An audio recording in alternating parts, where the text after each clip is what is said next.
हमें रब ने दौलत क्या दी है, हमें रब ने इनाम क्या दिया है। हजरत औरंगजेब आलमगीर अलैहिर्रहमा, फौज उनकी एक महाज पर थी, लड़ रही थी। उससे पहले दरबार में एक बहरूपिया आया। कौन आया? बहरूपिया जानते हैं? बहरूपिया एक आम इंसान होता है, मगर वो किसी का भी रूप धारण कर लेता है। कभी पुलिस वाला बन जाता है, कभी भूत बन जाता है, कभी डाकू बन जाता है, कभी फकीर बन जाता है, कभी कोई बन जाता है। हल अलग अलग रूप धारण करने वाला बहरूपिया औरंगजेब आलमगीर के दरबार में आया। और दरबार में आने के बाद उसने कहा, बाबा ओ बादशाह, मैं बहुत बड़ा बहरूपिया हूं, मैं कैसे रूप बदल लेता हूं पता ही नहीं चलता है। क्या मैं तुझे रूप बदल कर बताऊं? अगर मैं रूप बदलूंगा तो तू पहचान नहीं सकेगा बादशाह, ये मेरी कारीगरी है। बादशाह औरंगजेब आलमगीर ने कहा, यहाँ से चला जा, मुझे इतनी फालतू बातों का वक्त है नहीं कि मैं तेरे रूप बदलते हुए माहौल को देखूं। जा, मुझे और भी काम है, हुकूमतों के मामलात हैं, मुझे वो काम करने दे। उस बहरूपिये ने कहा, बादशाह एक मौका तो दे मुझे, मैं तू पहचान नहीं सकेगा। अल्लाह अकबर। बादशाह ने कहा, क्या मतलब है तेरा? कहा, 500 रुपया, 500 रुपया लूंगा अगर तू पहचान गया ना, तो अगर तू पहचान गया तो 1 रुपया भी नहीं, और अगर नहीं पहचाना तो तुझसे 500 रुपया लूंगा मैं। बादशाह ने कहा, यार मेरे पास में इतना फालतू वक्त है नहीं, चला जा यहां से। बहरूपिये ने कहा, बादशाह कभी ना कभी तुझे अपनी कारीगरी जरूर दिखाऊंगा। अब साहब वक्त चला गया। औरंगजेब आलमगीर की फौज जो थी वो किसी महाज पर लड़ रही थी। लड़ते लड़ते लड़ते लड़ते कई दिन हो गए। औरंगजेब आलमगीर अलैहिर्रहमा खुद तशरीफ ले गए और ले जाने के बाद उनसे पूछा, क्या मामला है? कहा, हुजूर बड़ा सख्त मामला है, कई दिन हो गए, हथियारों की खपत हो रही है, जवान इधर उधर जा रहे हैं और मामलात बढ़ते ही चले जा रहे हैं, खाने पीने का रसद खत्म हो रहा है, क्या किया जाए? आपने कहा, थोड़ी देर सोचा जाए। सोचने के बाद फौज में से कोई एक आदमी खड़ा होकर यह कहने लगा कि बादशाह, यहां पास में गांव है, वहां सुना है अल्लाह का वली मौजूद है, अल्लाह का एक वली है जिसकी दुआ अल्लाह कबूल कर लिया करता है, तो जाइए, अगर हो सके तो उसकी बारगाह में अर्जी लगाइए, अल्लाह दुआ कबूल फरमा लेगा उसकी। औरंगजेब आलमगीर अलैहिर्रहमा खुद तशरीफ ले गए।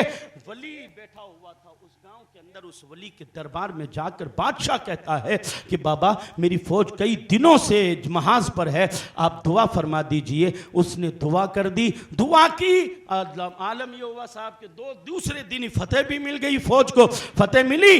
बादशाह चला गया दिल्ली। दिल्ली में जाने के बाद अल्लाह अकबर, उसे याद आया, वापस आया।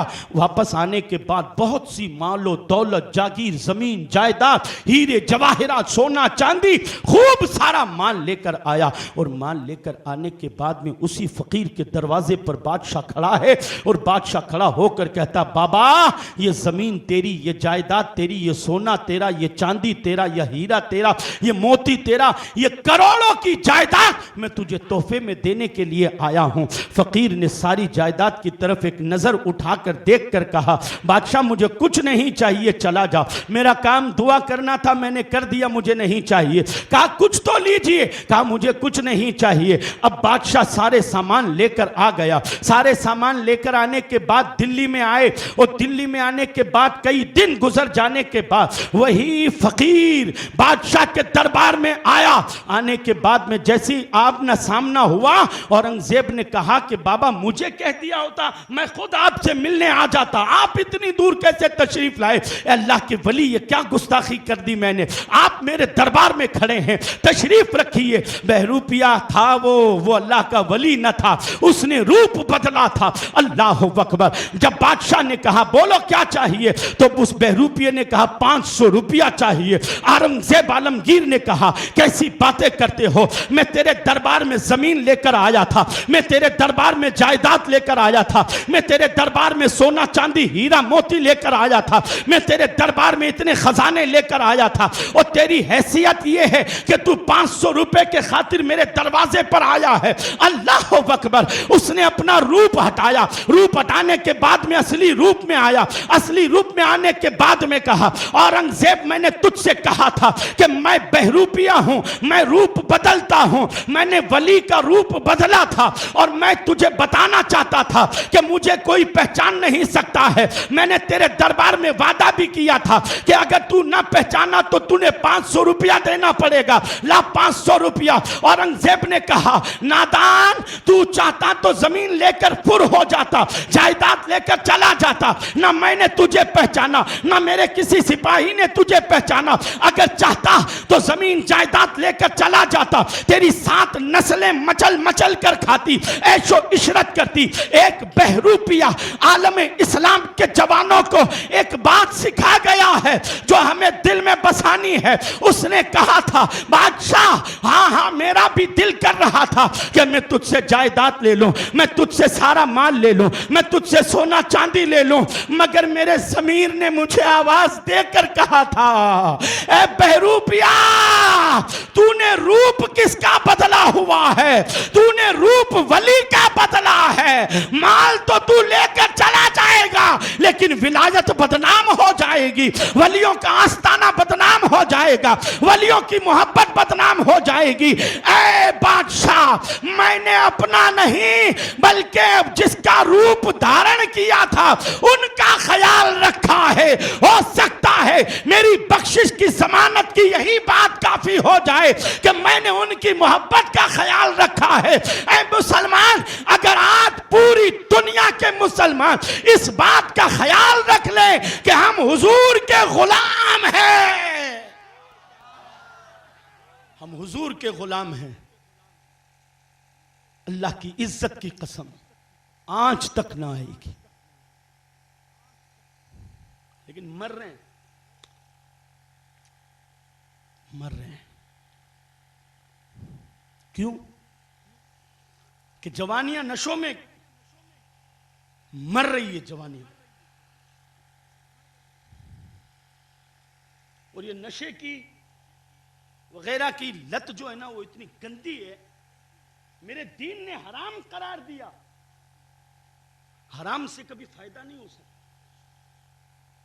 जो लोग कहते हैं ना कि हम तो दवा के तौर पर लेते हैं, वो झूठे हैं, वो मक्कार हैं, वो फरेबी हैं। एक दिन उन्हीं नशाखोरों की जिंदगी में ऐसा आता है, क्या फायदा यार ऐसी चीजों का, कि एक शराबी जब घर की दहलीज पर आता है तो उसके बच्चे झूठ से चादर ओढ़कर सो जाते हैं, और बीवी का हाल यह होता है कि वो कांपने लग जाया करती है। बूढ़ी मां अपने कमरे के अंदर सिमट कर बैठ जाती है। बूढ़ा बाप अपनी खटिया पर खौफ के मारे बैठा हुआ है। क्यों? शराबी बेटा आ गया, कभी मुझे गाली देगा, कभी अपनी मां को गाली देगा, कभी अपनी बीवी को मारेगा, कभी अपने बच्चों को सताएगा। क्या बाप है वो जिसके खौफ से औलाद चादर ओढ़कर सो जाए, जिसकी औलाद इस डर से सो जाए कि मेरा बाप दारू पीकर आया है, कहीं तमाचे न मारे, कहीं थप्पड़ न मारे। बीवी इस खौफ से अपने बच्चों को चादर उड़ाकर सुला देती है कि वो जालिम आ गया, मुझे तो परेशान करेगा मगर मेरे नन्हे नन्हे बच्चों पर अपना हाथ ना उठाए, इनको न रुलाए, इनको न सताए, इनको न परेशान करे। कभी माँ डर रही है, कभी बाप डर रहा है, कभी बीवी खौफ से लरज रही है, कभी छोटे छोटे बच्चे। उस शराबी के घर पर आने पर वो बच्चे ओढ़ कर सो गए। वो बाप, अल्लाह अकबर, कैसा बाप होगा यार।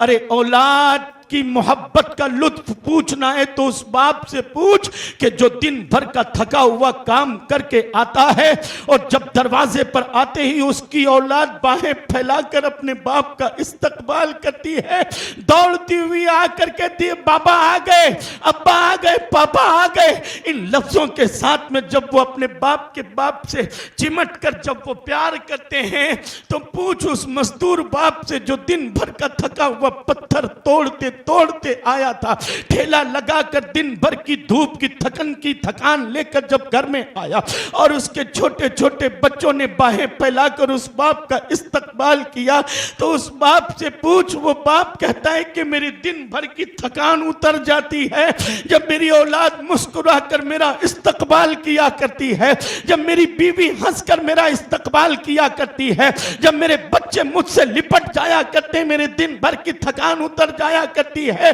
वो बाप कैसा बाप कि जिसके आने से बच्चे डर के सो जाया करते हो, बच्चे खौफ से लरज कर बिस्तर पर लरजते हुए रहते हो। अल्लाह अकबर। ए रसूल करीम सल्लल्लाहु तआला अलैहि वसल्लम के प्यारे दीवानों, मेरे दीन ने इस हराम चीज को उम्मुल खबाइस कहा है, नेकियों बुराइयों की जड़ है ये। अरे वो क्या काम की चीज कि जिससे तेरी मां लरसती रहे, तेरा बाप तुझे चैन से देख ना सके, अल्लाह अल्लाह, तेरे बीवी बच्चे तुझे देखकर मुस्कुरा ना सके। सरकार के दीवानों, लात मार दो ऐसी चीज को अपनी जिंदगी से निकाल कर फेंक दो।